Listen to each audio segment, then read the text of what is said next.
당신만을 위한 하루 시사 김성환의 시사야. 지난 7월 15일이죠. 대학 교정에서 성폭행 당한 여학생이 추락해 숨지는 사건이 발생했습니다. 당시 많은 분들이 분통을 터뜨리셨는데요. 오늘 이 사건을 수사한 경찰이 가해 남학생을 검찰에 넘겼습니다. 하지만 살인죄가 아닌 살인의 고의성이 없을 때 적용하는 치사죄를 적용했다고 하는데요. 살인죄와 치사죄는 어떤 차이가 있는지 승재현 한국형사법무정책연구원 연구위원 연결해서 얘기 나눠보도록 하겠습니다. 연구위원님 안녕하십니까? 네, 안녕하십니까? 네, 일단 먼저 사건 내용을 좀 들여다보기 전에 네네. 지금 언론 보도를 통해서 인하대 성폭행 사망 사건으로 많은 분들이 알고 계시는데요. 그렇죠. 네. 기사에도 이제 학교 명칭이 많이 나오고 있고요. 네. 이 부분에 대해서 승 의원님이 먼저 지적하고 싶은 게 있으시다고요?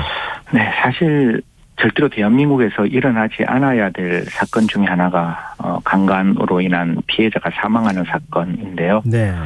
이런 어떤 피해자가 사망했을 때 우리가 그 피해자에 대한 2차 가해가 일어나면 사실상 우리가 알고 있는 정보통신망법의 명예훼손도 적용할 수가 없어요. 그는 살아있는 사람이니까. 네. 또 일반 명예훼손죄나 모욕죄가 적용할 수 없고 오로지 사자 명예훼손죄, 그것도 그 망자의 허위 사실을 이야기했을 때만 처벌할 수 있기 때문에 제일 중요한 건 2차 가해가 발생되지 않는 거거든요. 네, 그렇죠. 그래서 성폭력 처벌법 24조 2항에 보면 누구든지 피해자의 주소, 성명, 나이, 직업, 학교, 용모, 그밖에 피해자를 특정할 수 있는 인적사항을 신문이나 인쇄물이나 방송법에 따른 방송에서 할 수 없도록 규정을 해놓고 있습니다. 그래서 제가 제일 처음에 이게 과연 학교 이름이 나오는 게 맞는지, 그리고 가끔 언론에서 그 피해자의 키 높이까지 이렇게 나오더라고요. 1m 얼마 이렇게 나와서 저는 방송에 나갔을 때 한 번도 그 피해자의 키에 대해서도 말도 하지 않고 그냥 경기권에 있는 방금 우리 앵커께서 말씀 주신 대로 네. 그냥 대학교라고 나와야 되는데 네. 이런 일들이 나왔기 때문에 앞으로는 적어도 법에서 규정하고 있는 내용은 좀 지켜주셨으면 좋겠다라는 것과 그다음에 이거는 제가 간곡히 부탁드리는 건데 방송도 방송윤리 보도 준칙이라는 게 좀 있을 거잖아요. 네, 그래서 맞습니다. 적어도 그 내용에 좀 맞추어서 좀 해주면 어떨까. 지금 사실 가해자는 당연히 엄혹하게 저희가 처벌해야 되지만 네. 피해자의 가족들은 매일매일 어떻게 보면 가슴이 찢어지는 아픔 속에 계실지도 모르거든요. 네. 그래서 우리가 저도 법에 규정한 내용만큼은 좀 저도 지키고 우리 패널도 지키고 우리 방송도 같이 함께 좀 지켜갔으면 좋겠다라는 말씀, 좀 불편하지만 먼저 말씀을 드리겠습니다. 네, 저희도 좀 다시 되돌아보게 되고요. 네. 이 최초의 보도가 이제 그렇게 나오고 난 다음에 이미 그렇죠. 다 아는 사실이 돼버렸기 때문에 이걸 다시 네네. 또 익명 처리하는 게 맞느냐, 뭐 이런 이제 그렇죠. 언론은 일부 고민도 있었을 것 같은데요. 오늘 방송에서는 저희도 학교 명예에 대한 언급 없이 사건을 좀 살펴보도록 하겠습니다. 고맙습니다. 감사합니다. 예. 지금 가해 남학생을 이 검찰에 송치하지 않았습니까? 근데 네네. 성폭행 사실을 자백했는데 강간이 아닌 중강간 혐의를 적용했습니다. 왜 이렇게 혐의를 적용한 겁니까? 우리가 성적 자기 결정의 자유를 침해하는 범죄를 흔히 말해서 이제 강간이라고 이야기를 하는데 네. 그 강간이라는 거는 그 피해자를 항거 불가능하게 하거나 반항이 억압될 정도로 강력한 폭행과 협박을 해서 성적 자기 결정의 자유를 침해하는 거예요. 예. 그런데 준강간이라는 거는 그 피해자가 이미 항거가 불가능한 상태 혹은 심신미약인 심신상실인 상태를 이용하는 거니까 네. 이게 적어도 그 상태는 폭행을 하는 것과 동일한 정도의 위험이 있고 동일한 정도의 비난 가능성이 있다는 거죠. 그래서 직접적인 어떤 폭행 협박이 없다 할지라도 그러한 항거 불가능한 상태를 이용했다면 그런 상황에서 성적 자기 결정의 자유를 침해했다면 당연히 우리 형법상 강간죄와 동일하게 처벌하는 것이고 저는 오히려 중강간은 일반 형법상 강간만큼 오히려 더 비난 가능성이 높은 범죄다. 왜냐하면 피해자는 자기 스스로 보호할 수 없는 상황인데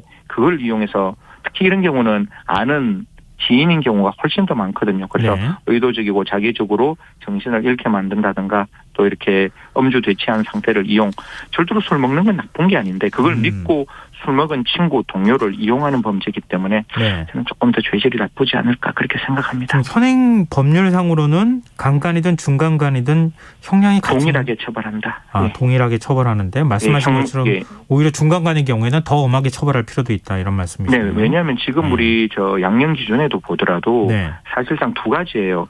자기가 면책을 받기 위해서 술을 먹거나 그다음에 술을 먹고 성폭행을 하려고 의도하면 그러한 성폭행을 우리는 가중인자로 봐서 더 일반적인 어떤 강간보다 강하게 처벌하도록 되어 있거든요. 네네. 그래서 그런 걸 고려한다면 적어도 술을 먹여서 성폭행을 하고자 하는 즉 항거 불가능한 상태를 만들려고 하는 성폭행은 분명히 더 가중처벌 받아야 한다라는 말씀드립니다. 알겠습니다. 그리고 무엇보다도 네. 지금 그 피해자가 스스로 네네. 몸을 이렇게 가누지 못해서 창 밖으로 추락했을 가능성 이것도 네네. 있지만 실제 지금 경찰 쪽에서 나오는 얘기를 보면 그럴 가능성이 네네. 그렇게 높지 않다는 얘기까지 나오거든요. 그런데 네네. 살인죄가 아니라 치사죄를 적용했습니다. 네네. 살인죄 적용하기 힘들다고 경찰이 판단했다고 봐야 되는 건가요? 저는 뭐 경찰의 수사가 굉장히 탄탄하고 촘촘하게 되었을 것이다. 그렇게 믿고 싶습니다. 다만, 이 이제 경찰의 수사가 이제 1차적으로 마쳐지고 지금 이제 검찰로 사건이 송치되고 예. 검찰에서도 이 사건의 엄중성을 판단해서 아마 그 아동조사부 부부장을 팀장으로 해서 3개 검사실이 같이 모여서 이 사건을 들여다보고 있다라고 합니다. 네. 사실 사건은 처음에 시작해서 기소를 하고 기소를 해서 종국재판인 유죄 판결이 나올 때까지 이 사건을 담당하는 경찰과 검찰은 정말 행위자가 한 행위에 맞게 걸맞게 죄명을 적용하고 거기에 맞는 형벌의 양을 정하는 게 맞는데 예. 지금은 아마 경찰의 입장에서는 두 가지를 판단했는 것 같아요. 현장에서 가해자가 피해자를 밀어서 사망에 이르게 했느냐 이게 첫 번째였고 두 번째는 피해자가 추락사를 한 것을 가해자가 알고 있음에도 불구하고 그러한 가해자가 살아있음을 알면서도 그 장소를 그냥 떠났다면 우리가 그 두 가지 측면에서는 하나는 밀어서 떨어뜨렸다. 미필적 고의를 고민할 수 있을 것이고 떨어진 상황을 알고 피해자가 살아있음을 알매도 불구하고 그냥 그 자리를 떠났다면 부작위에 의한 살인죄도 검토할 수 있는데 이 부분을 경찰에서는 들여다봤지만 그것을 기소할 만큼의 충분한 증거는 나오지 않았다라고 경찰은 판단했는 것 같아요. 저는 일단 뭐 경찰 조사에 대한 판단은 존중하지만 다시 또 검찰 쪽에서 이게 아마 그 인천지검장이 저하고 뭐 이렇게 개인적으로 좀 아는 분이라서 저도 이 사건이 어떻게 결말이 날지 그리고 어떻게 수사가 진행되는지 저도 시민의 한 사람으로 끝까지 좀 잘 들여다보도록 하겠습니다. 근데 살인의 고의성이 있다고 만약에 판단하게 되면 이게 부작위에 의한 살인으로 가는 겁니까? 아니면 어떻게 되는 겁니까? 그러니까 두 가지를 판단하겠죠. 지금 저도 이게 사건 기록을 다 보지 못해서 참 청취자 여러분께 좀 명확하고 이제 확실하게 말씀드리면 좋을 것 같은데 아직까지 이제 제가 이 사건을 담당하는 경찰이고 부장 검사였으면 두 가지를 판단했을 거예요.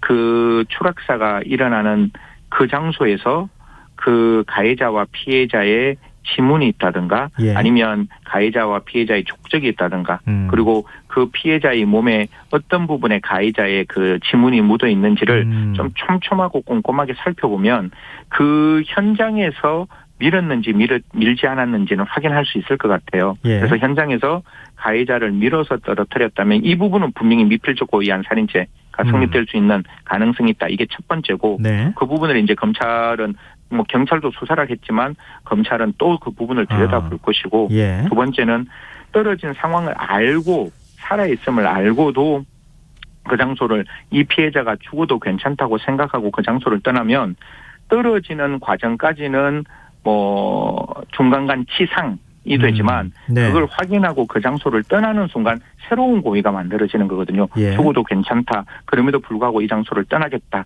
이렇게 되면 지금까지 우리 언론에서 많이 나온 부작위한 살인죄가 성립될 수 있으니까요.